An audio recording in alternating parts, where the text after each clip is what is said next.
तर रामराम मंडळी, तर हे तुम्ही पाहू शकता वेगळ्या प्रकाराने सेलिब्रेशन होत आहे. भारतने चॅम्पियनशिप जिंकल्यामुळे आहे. तर हे दुबईमध्ये होत आहे. तर हे मी बघून चकित झालेलो आहे. तर तुम्ही बघू शकता हे कसं बनवलेलं आहे सेलिब्रेशन.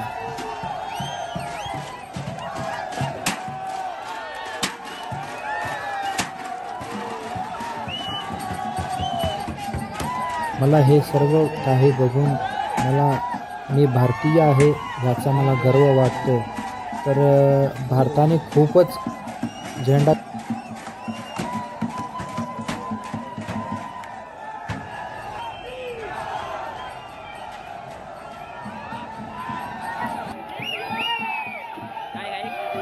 तर तुम्हाला व्हिडिओ आवडला असला तर लाईक करा, शेअर करा आणि सबस्क्राईब करायला विसरू नका.